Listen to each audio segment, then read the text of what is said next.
느헤미야 2장 1절에서 6절까지 1절에서 6절까지 우리 한 절씩 교독하겠습니다. 아닥사스다 왕 제20년 니산월에 왕 앞에 포도주가 있기로 내가 그 포도주를 왕에게 드렸는데 이전에는 내가 왕 앞에서 수심이 없었더니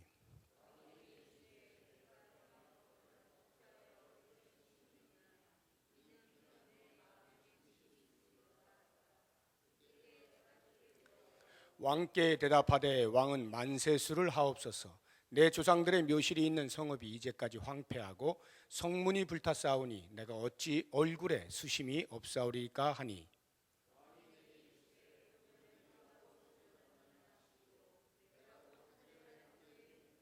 왕에게 아뢰되 왕이 만일 좋게 여기시고 종이 왕의 목전에서 은혜를 얻어 싸우면 나를 유다 땅 나의 조상들의 묘실이 있는 성읍에 보내어 그 성을 건축하게 하옵소서 하였는데 그때에 왕후도 왕 곁에 앉아 있었더라. 왕이 내게 이르시되 내가 몇 날에 다녀올 길이며 어느 때에 돌아오겠느냐 하고 왕이 나를 보내기를 좋게 여기시기로 내가 기한을 정하고. 아멘. 오늘 말씀의 제목이 부담감을 비전으로 승화하다라는 것인데, 우리가 보통 주의 일을 할 때 교회에서 목사님을 통해서든지 누구를 통해서든지 이렇게 어떤 일이 주어지면 또는 어떤 사건을 듣게 되었을 때 등등 여러 가지 경로를 통해서 우리의 마음에 그것이 이렇게 부담으로 다가오는 경우가 있습니다. 그렇죠? 구역장 좀 하세요 하면은 갑자기 부담이 되는 거고, 찬양대 좀 하세요 그럼 부담이 되고 하는 여러 가지 부담이 되는 경우가 있습니다. 자, 이런 부담이 어떻게 하면 하나님께서 나에게 심어주신 비전인가를 확인하고 그 비전으로 승화시켜서 그 비전을 이루어낼 수 있을까라고 하는 이러한 부분을 오늘 우리가 좀 생각을 해보려고 그래요.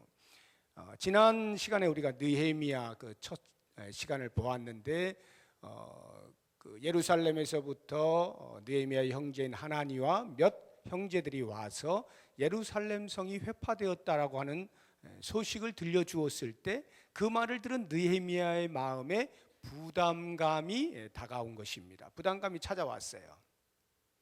그래서 이 부담감을 어떻게 비전으로 승화하여 실천에 옮겼느냐라고 하는 부분에 대하여서 오늘 우리가 생각을 해보려고 하는 것인데, 이 부담감이라고 하는 것은 가만히 앉아 있는데 저절로 하나님께서 마음에 비전을 심어주셔가지고 자 이제 네가 떠나라, 이제 이것을 해라, 이렇게 부담감이 곧바로 비전으로 옮겨지지는 않습니다. 반드시 거기에는 거쳐야 할 과정이 있어요. 오늘 이 느헤미야를 통해서 우리에게 도전해 주시는, 과연 우리의 마음에 있는 부담감이 어떻게 하면 하나님이 주신 비전으로 바뀌어져서 그것을 이뤄낼 수 있을까라고 하는 그 과정을 오늘 같이 생각해 볼 텐데, 한 두 가지 정도를 말씀을 드리겠습니다. 하나는 기다림이라고 하는 것이고 또 다른 하나는 담대함이라고 하는 겁니다. 부담감이 비전으로 바뀔 수 있기 위해서는 반드시 기다림이 필요합니다. 이 기다림이라고 하는 것은 하나님의 때를 말하는 거예요. 하나님의 때, 가장 적합한 때, 그때에 그 비전이 성취가 되는데, 성취되기까지의 그 하나님의 때, 비전을 내가 실천하기까지의 그 하나님의 때를 기다리는 시간이 없으면 부담감은 그냥 부담감으로만 끝나고 맙니다. 자, 이 기다림이라고 하는 것에 대해서 이제 느헤미야가 어떻게 기다렸는가 하는 것을 우리가 살펴볼 텐데, 1장 1절에 보게 되면 소개를 어떻게 하고 있느냐 하면 아닥사스다 왕 20년 기슬루월에 이렇게 나오죠. 아닥사스다 왕이 재위한 지 20년이 되던 해에 기슬루월에 느헤미야가 소식을 듣게 된 거예요. 예루살렘 성의 회파에 대한 소식을. 그런데 그것을 오늘 말씀 2장 1절을 보게 되면 아닥사스다 왕 제20년 같은 해 니산월에 해서 이제 왕 앞에 드디어 이제 이야기할 기회를 갖게 되었다라고 하는 거거든요. 자, 그러면 이 기슬루월과 니산월이 어떤 차이가 있느냐라고 할 때, 기슬루월은 오늘날 우리의 양력으로 하자고 하면 11월 중순에서 12월 중순까지 한 달이 기슬루월이에요.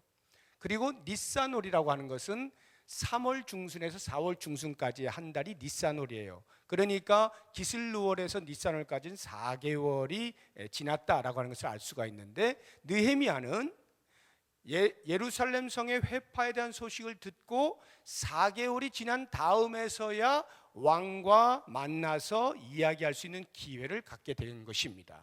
자, 그렇다고 하면 이 4개월이 어떻게 지나간 4개월이냐 할 때에 여러 가지 이야기들이 있어요. 가능성이 있는 이야기들이 이런 겁니다. 이 느헤미야가 마음의 준비를 위해서 또는 이제 귀국하여서 어떻게 할 것인가에 대한 모든 계획을 짜기 위하여 가진 시간이다, 이렇게 보는 경우도 있고요. 또 다른 하나는 느헤미야가 술 맡은 관원이었잖아요. 그 술 맡은 관원이 느헤미야 한 사람만은 아닌 거죠. 여러 사람이 있을 터인데 그 사람들이 각각 자기가 왕을 대접하는, 접대하게 되어지는 시기가 있을 것인데 그것이 아마 한 4개월 후 정도였을 것이다, 이렇게 보는 경우도 있고요. 또 다른 하나는 그 당시에 왕이 없었다라고 하는 것입니다. 기슬루월의 수산궁에는 왕이 없었다는 거죠. 당시 페르시아 왕은 한 곳에만 머물러 있지 않았습니다. 이미 바벨론을 점령하고요, 메데 바사를 합하여서 페르시아 왕국이 된 것이기 때문에 이 왕이 집무하는 집무실이 여러 곳에 골고루 있었어요.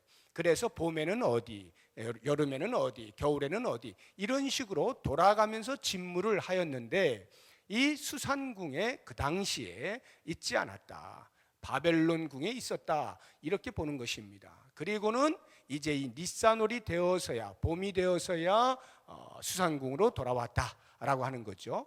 그러면서 이제 느헤미야가 왕을 만날 수 있는 기회를 잡게 되었다라고 하는 것인데요. 자, 이 세 가지를 제가 말씀을 드렸는데 어느 것이 되었든 아무튼 느헤미야는 기다린 것입니다.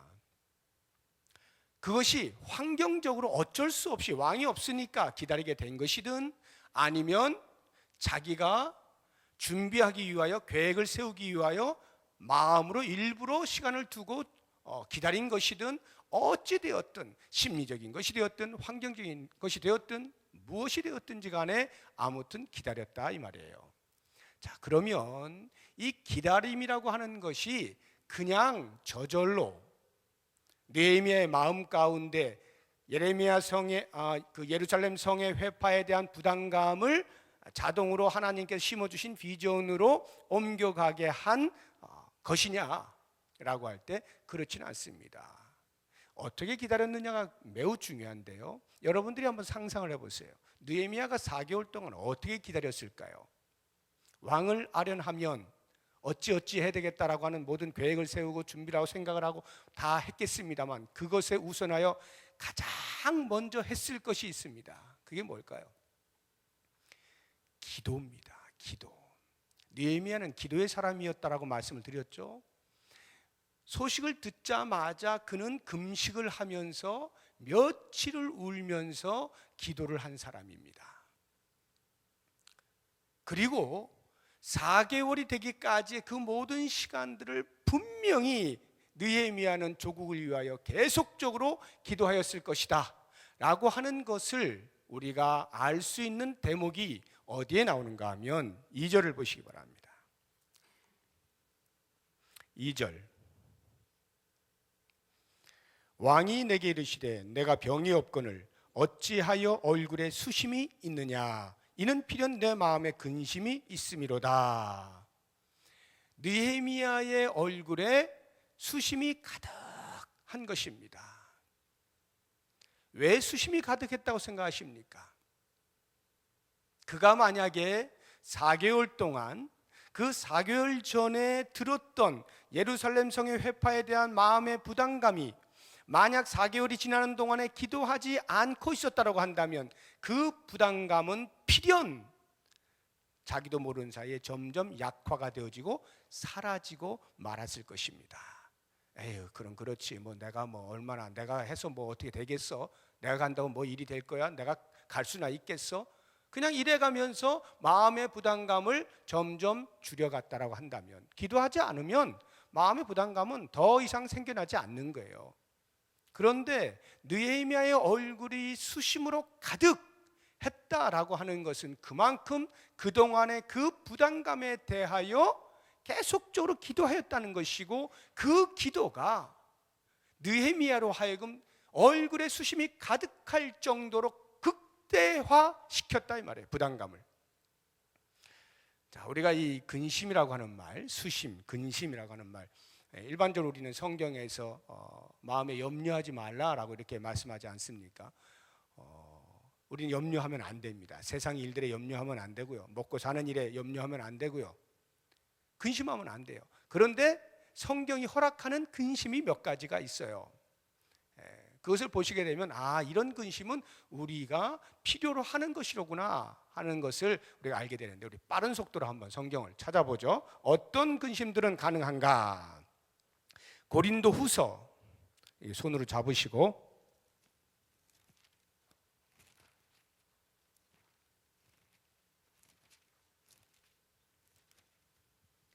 고린도후서 7장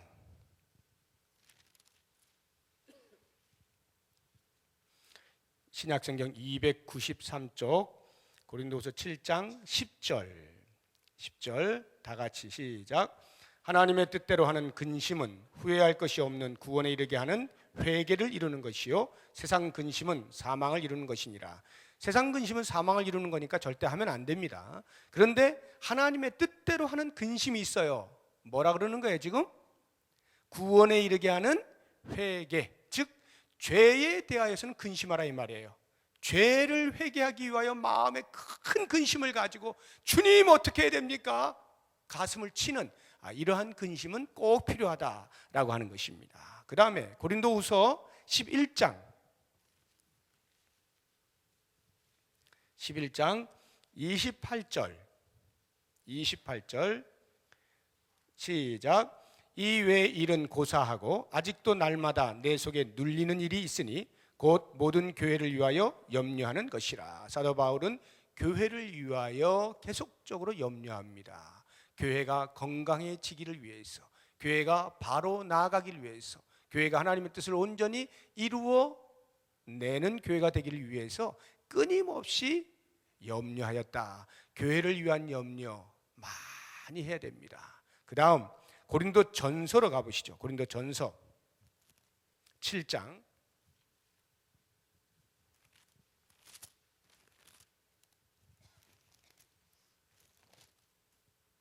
고린도 전서 7장 32절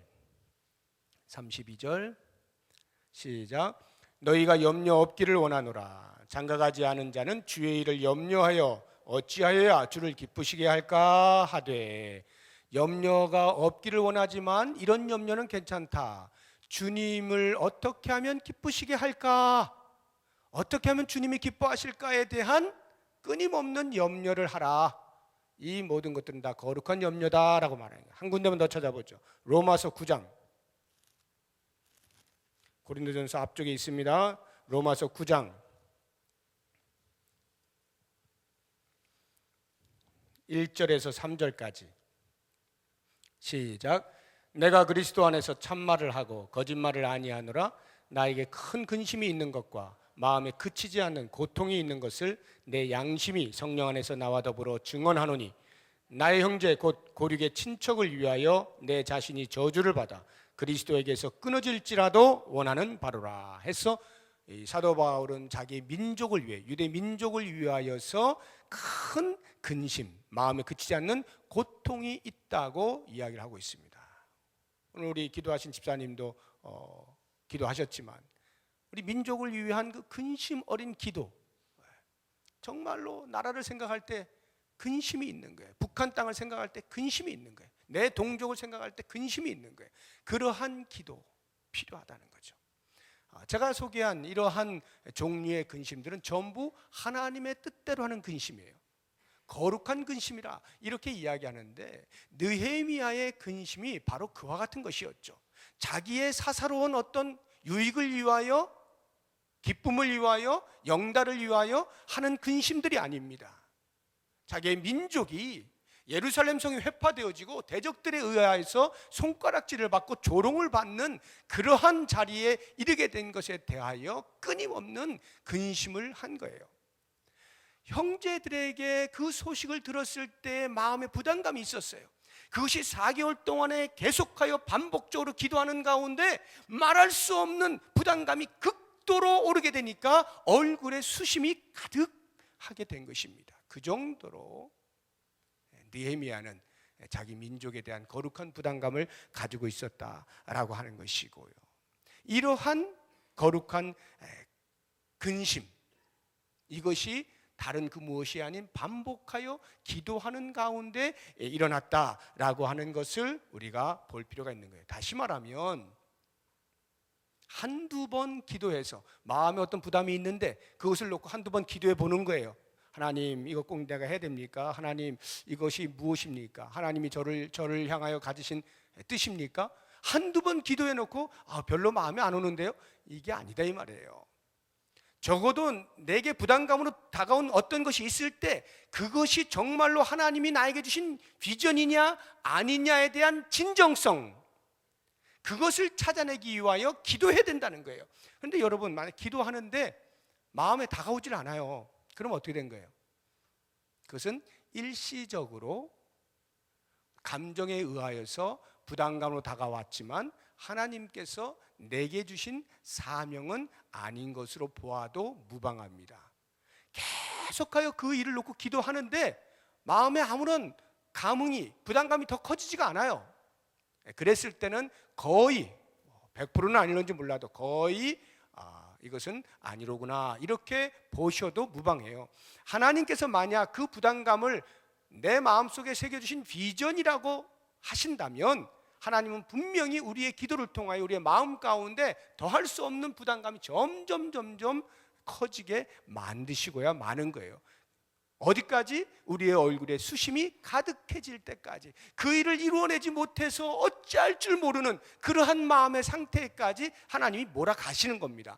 그러면 거기에 하나님께서 내게 주신 비전이라고 하는 진정성을 발견할 수 있게 된다라고 하는 거예요. 그래서 기다리실 때는 반드시 기도하면서 기다려야 되는 거예요. 기도할 때 하나님께서 우리에게 마음에 비전을 심어주셔요.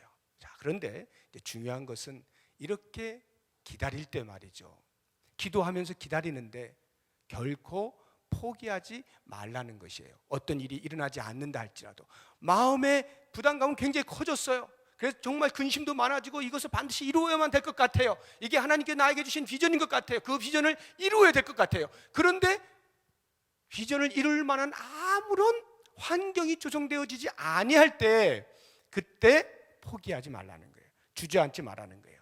늦은 것이 결코 늦은 게 아니에요. 늦은 것이 결코 늦은 게 아니에요. 그것을 하나님께서는 당신의 뜻을 이루어드리기 위하여 애걸복걸하였던 하박국 선지자에게 분명하게 말씀해주고 있는 거예요. 우리 하박국 선지자의 말을 한번 찾아보죠. 하박국서 2장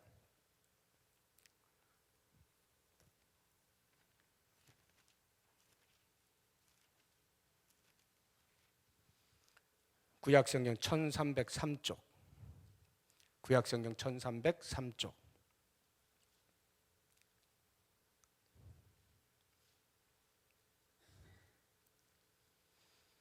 하박국서 2장 3절입니다. 3절 시작. 이 묵시는 정한 때가 있나니 그 종말이 속히 이르겠고 결코 거짓되지 아니하리라. 비록 더딜지라도 기다리라. 지체되지 않고 반드시 응하리라. 이것이 하나님께서 하박국 선지자에게 주신 약속의 말씀이에요. 네가 생각할 땐 더디다고 생각되어지느냐? 네가 생각할 땐 하나님께서 일 안 하신다고 생각하느냐? 네가 생각할 땐 이래가지고 언제 이 비전이 성취될까라고 생각하느냐? 아니다. 하나님께서는 당신의 때에 가장 정확하게 적합하게 하나님 뜻을 이루어낼 것이니까, 지체하지 않고 응할 것이니까 너는 포기하지 말고 기다리고 있어. 기도하면서 기다리고 있어. 늦은 게 결코 늦은 것이 아니야. 이렇게 말씀하시는 거예요. 그러므로 사랑하는 여러분, 우리가 기도하면서 기다릴 때 그 기도하는 동안 하나님께서는 과연 우리를 어떻게 준비를 시키실까를 상상해 보세요. 무엇보다도 먼저 내 마음에 준비를 시켜주시죠. 하나님의 뜻을 이루어 드리는 데에 부합되는 자로 하나님께서 나를 빚어 가시는 거예요. 그 기도하는 동안에, 기다리는 동안에 하나님은 당신의 뜻을 이룰 일꾼으로 빚어 가시는 겁니다. 그것을 기대하시기를 바랍니다. 뿐만 아니라 하나님의 시각에 내 뜻을 굴복시키는 시간이 그 기다리는 시간이에요. 간절히 기도하면서 하나님의 뜻을 기다릴 때 하나님께서는 그 시간을 통하여서 하나님의 시각에 나의 뜻을 굴복시켜 주시는 겁니다. 그리고 또 한 가지 중요한 것은, 나는 많이 기다린다고 생각하는데 사실은 그 기다리는 시간이 나의 기다림이 아니라 하나님의 기다리심이다라고 하는 것을 알게 하시는 거예요. 하나님의 마음을 알게 하시는 거예요. 내가 많이 기다렸어요. 느헤미야는 4개월을 기다렸습니다. 야, 참 많이 기다렸다. 그동안 계속 기도하면서 참 오랫동안 기다렸구나. 그런데 정작 그 기다림의 시간은 하나님이 기다리신 시간이에요. 여러분, 하나님께서 애굽에서 노예 생활하고 있는 이스라엘 백성들을 탈출시켜서 하나님의 약속의 땅 가나안으로 인도해 내시기를 그 누구보다 간절히 원하시지 않았겠습니까? 모세가 하나님만큼 그렇게 간절했을까요? 이스라엘 백성들이 하나님만큼 간절했을까요? 아니요. 그 누구보다도 하나님께서 가장 간절히 원하시는 그 출애굽이었지만, 하나님은 모세가 혈기를 부리면서 내가 할 수 있다라고 할 때 40년을 더 기다리시는 거예요. 하나님의 기다림이에요. 하나님은 더 기다리시는 겁니다. 간절히 원하죠. 지금 당장이라도 꺼내주고 싶죠. 그런데 기다리시는 거예요. 왜요? 그 하나님의 비전이 완벽하게 성취되게 하기 위해서 하나님은 눈물을 머금고 기다리시는 거예요. 그러니까 정작 우리의 기다림이란 하나님의 기다림 속에 들어가 있는 것뿐인 거예요. 이와 같은 하나님의 마음을 알게 되어질 때 늦는 것이 결코 늦는 것이 아닌 것을 알고 계속적으로 하나님의 비전이 가장 적합한 때 이루어질 그날을 바라보면서 기도함으로 기다릴 수 있는 우리 모든 성도님들 되시기를 바랍니다. 한 가지 더, 담대함이라고 제가 말씀을 드렸는데, 어떻게 우리의 마음에 있는 부담감이 하나님의 비전으로 승화될 수 있는가? 담대함이다라고 하는 것입니다. 이 담대함이라고 하는 것은요, 가장 먼저 우리가 생각할 것은 이 느헤미야가 왕에게 이제 직고를 하는 겁니다. 직고를 할 때에 자기를 포기하면서 직고를 해요. 그게 무슨 말인가 하는 것을 이제 말씀을 통해서 우리 같이 또 보도록 하겠습니다. 자, 2절을 보시기 바랍니다. 느헤미야가 왕에게 2번 이야기를 하거든요. 가장 먼저 첫 번 직고가 뭐냐 하면, 그 느헤미야의 얼굴에 이제 근심이 가득하니까 왕이 묻는 것입니다. 네가 병이 없는데 왜 얼굴에 수심이 있느냐? 분명 네 마음에 근심이 있는 것이로구나. 이렇게 말씀을 하니까 그 말을 듣게 되어진 느헤미야가 이제 가만히 있을 수가 없는 것입니다. 자기가 왜 근심이 있는지에 대하여 이야기를 해야 되는데, 그 이야기가 자기를 포기하는 직고다라고 하는 것입니다. 자, 보십시오. 3절 보시면, 왕께 대답하되 왕은 만세수를 하옵소서. 내 조상들의 묘실이 있는 성읍이 이제까지 황폐하고 성문이 불탔사오니 내가 어찌 얼굴에 수심이 없사오리까. 이 말을 하는 것이 뭘 그렇게 자기를 포기하는 것인가라는 생각이 들는지 모르는데요. 이 자기 포기라는 건 다름이 아니라 술 맡은 관원이 되기까지 그 고관, 대작이 된 고급 관리의 직위를 포기하게 되는 그러한 포기뿐만 아니라 심지어는 자기의 생명까지도 내어놓을 수 있는 그러한 위험스러운 그 포기, 그것을 이야기하는 것입니다. 어떻게 해서 우리가 그것을 알 수가 있느냐 하면 2절 뒷부분을 보게 되면 왕의 말에 대하여서 느헤미야가 그때 내가 크게 두려워하여 이렇게 나오지 않습니까? 왜 두려워한다고 생각하세요? 느헤미야가 왕이야 네 얼굴에 근심이 있다 이렇게 말하는데 그거 들었다고 뭐가 그렇게 크게 두려워할 일이 있습니까? 지금 우리들이 뭐 아버지하고 자녀가 대화하듯이 이렇게 생각하시면 안 돼요. 왕과 신하, 그 당시에 왕과 신하라고 하는 것은요 엄격한 차이가 있는 것입니다. 특히 술 맡은 관원이라고 할 때 술 관원의 목적이 뭐겠어요? 역할이 뭐겠습니까? 왕을 즐겁게 만들어주는 것이죠. 왕을 기쁘게 해주는 것입니다. 그러니까 이 술 맡은 관원은요 뭐 다른 관원들도 마찬가지입니다만 특히 왕을 즐겁게 해줄 사명을 가지고 있는 이 느헤미야가 얼굴에 근심을 띠었다. 이것은 곧 죽음을 의미하는 거예요. 네가 왕을 희롱해? 하고는 그 왕의 권력으로 얼마든지 처단을 할 수 있는 그런 상태인 것입니다. 그 정도로 당시의 왕은 절대 권력을 가지고 있었고요. 신하는 그 앞에서 어찌하든지 왕의 비위를 맞춰야 되는 것입니다. 그래서 왕 앞에서는 움직임 자체가 대단히 절제가 되어 있어요. 하물며 이 술 맡은 관원이 왕을 기쁘게 하기 위해서 포도주를 따라주고 해야 되는데 거기서 얼굴에 근심이 가득해가지고 술을 따라줄 때 술맛이 나겠어요?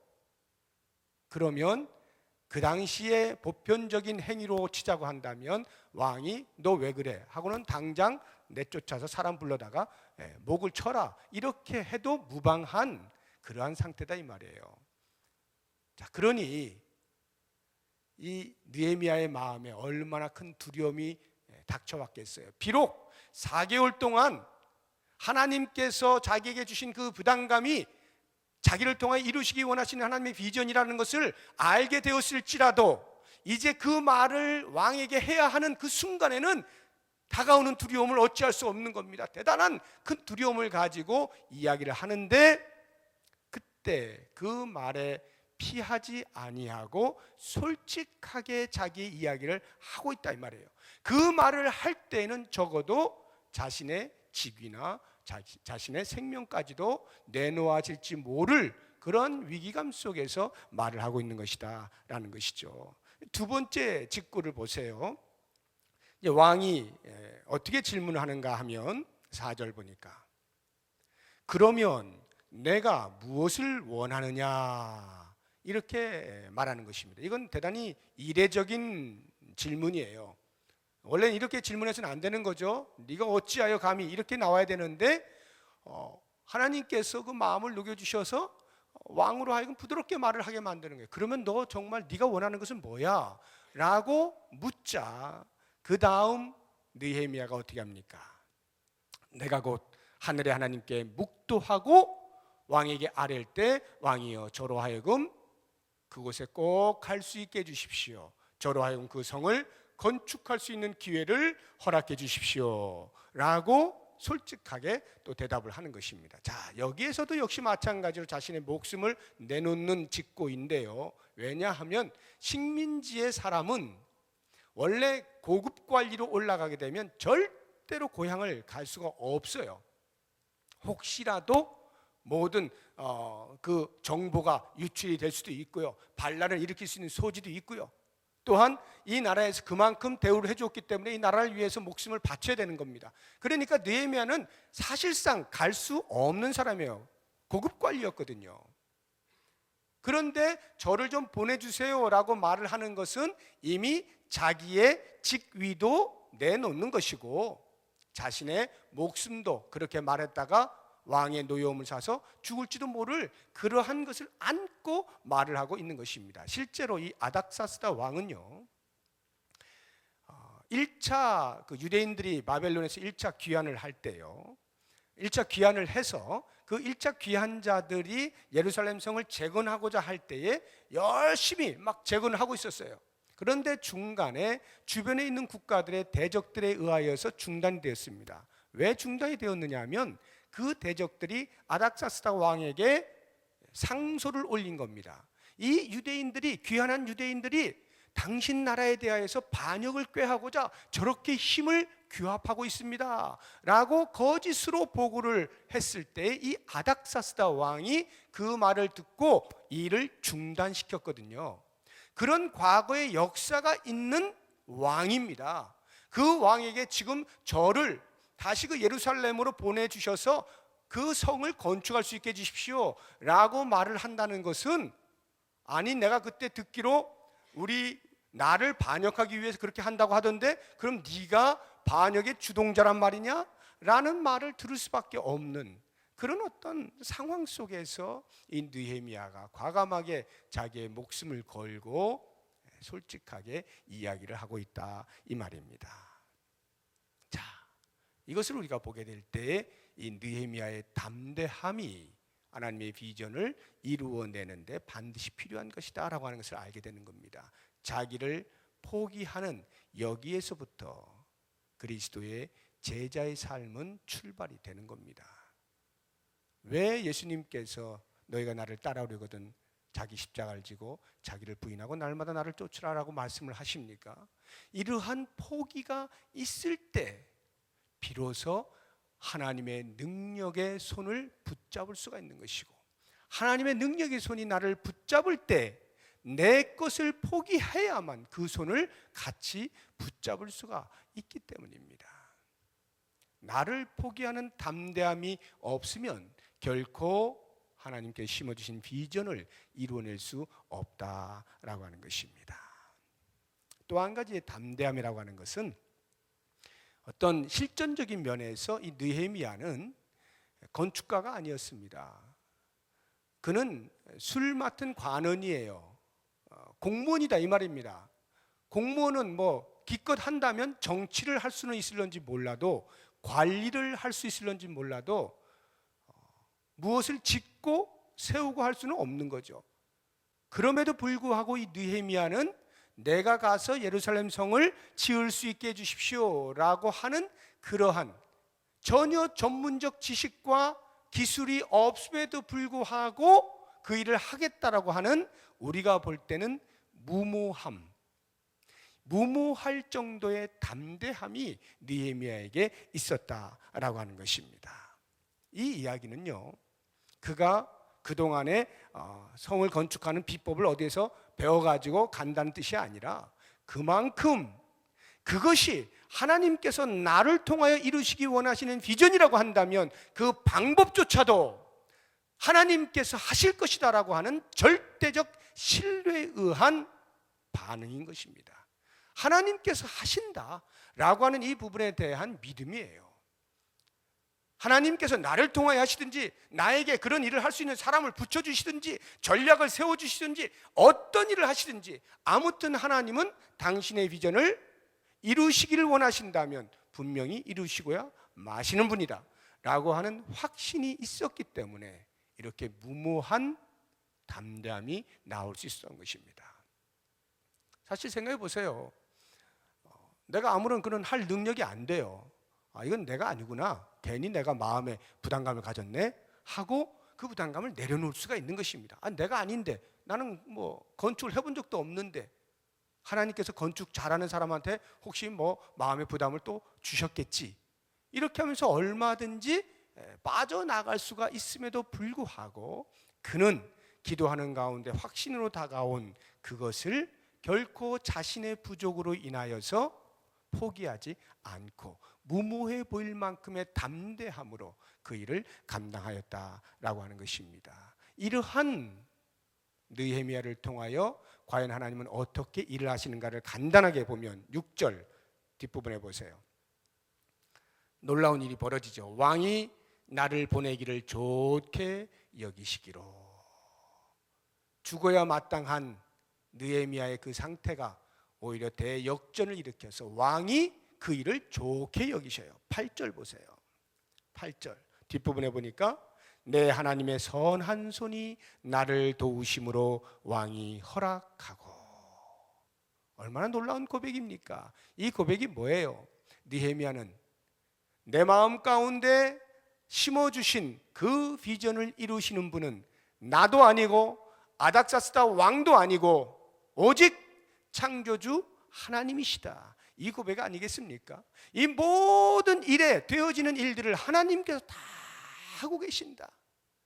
왕에게 은혜를 입었음에도 불구하고 하나님께서 그 왕의 마음을 움직이셔서 선한 도우심으로 있게 하셨다라고 고백을 하는 것입니다. 하나님께서 일을 하신다라고 하는 확신인 겁니다. 오늘 이 느헤미야의 모습을 통하여서 우리가 도전받을 것, 내가 하나님의 일을 한다라고 할 때 어떤 부담감이 있습니까? 그런 부담감이 과연 하나님이 내게 심어주신 비전인지를 알고 싶으시면 기도하십시오. 하나님께서 그 비전을 이루시기 위하여 일하시는 그 시간까지 계속하여 기도하며 기다리십시오. 그래서 그 기도하는 가운데 내 마음에 심겨진 부담감이 점점 커지면 그것은 틀림없이 하나님께서 심어주신 비전입니다. 제 마음 가운데 부담이 있어요. 교회를 위한 부담이 있죠. 교회 전체를 위한 부담이 있습니다. 그 가운데서 특별히 우리 교회의 미래를 생각할 때 제 마음에 하나님이 주시는 부담이 있습니다. 젊은이들에 대한 부담이에요. 청년들에 대한 부담입니다. 이 젊은이들을 어떻게 할까에 대한, 어떻게 해서 이들을 세워야 돼, 어떻게 하나님의 뜻을 이루어낼 수 있는 사람들로 만들어낼 수 있을까, 우리 교회의 미래를 책임질 수 있는 사람들로 만들어낼 수 있을까에 대한 부담감이 저에게 있어요. 이 부담이 제가 그냥 젊은이들 내가 좋아하니까 그래서 갖는 부담인지 아닌지를 알기 위해서는 엎드려 기도하는 것입니다. 끊임없이 기도할 때 내 마음 가운데 불같이 타오르면 그것은 하나님이 제 마음에 심어주신 비전이에요. 그러면 그것을 이루기 위하여 기다릴 수 있어야 됩니다. 때가 됐을 때 담대하게 잡고 나아가야 되는 겁니다. 근데 기도해 보니까 별로 마음이 점점 식어져요. 잠시 머물렀던 생각이로구나. 그러면 아닌 것이요. 제 마음 가운데 젊은이에 대한 큰 부담이 있습니다. 이것이 만약에 우리 교회의 미래를 향하여 나아가는 일에 있어서 하나님이 저에게 주신 비전이라고 할 때 저는 믿기로 이것은 저 혼자에게만 주시는 것이 아니라 여러분들에게도 아마 같이 주실 것이라 저는 믿어 의심치 않습니다. 여러분 한번 기도해 보십시오. 우리 교회의 미래가 어떻게 나아가야 할 것이냐라고 할 때 여러분들의 마음 가운데 어떻게 부담으로 다가오는지를 잘 보시고 한번 붙잡고 기도해 보셔요. 우리 젊은이들 놓고 한번 기도해 보세요. 계속해서 한번 기도해 보십시오. 정말 여러분의 마음이 막 뜨거워지면 우리의 자녀들을, 우리의 젊은이들을 어떻게든지 그리스도의 군사로 세워야 되겠다, 강력한 부담이 마음으로 다가온다면 이것은 필시 하나님께서 우리 교회에 주신 비전이에요. 그러면 그것을 이루어내기 위하여 우리가 해야 할 것은 담대함입니다. 하나님이 주시는 타이밍에 미련을 두거나 머뭇거리지 아니하고 담대하게 우리를 포기해 가면서라도 하나님의 뜻을 이루어내겠다라고 하는 이 담대함, 이렇게 나아갈 때 하나님의 뜻은 우리를 통하여서 이루어지게 되는 것이고 하나님께 심어주신 아름다운 비전들이 이 땅에서 성취가 되는 겁니다. 모쪼록 원하기는 사랑하는 성도님들 마음 가운데 다가온 여러 가지 부담들 많이 기도하셔서 하나님의 비전인 것이 확인이 되거든 머뭇거리지 마시고 하나님께서 기회를 주셨을 때 그 기회의 때에 나를 포기하는 담대함, 무모해 보이기까지 하는 그 담대함으로 주의 뜻을 이루어 드릴 수 있는 우리 모두가 될 수 있기를 주의 이름으로 축복합니다. 기도하겠습니다.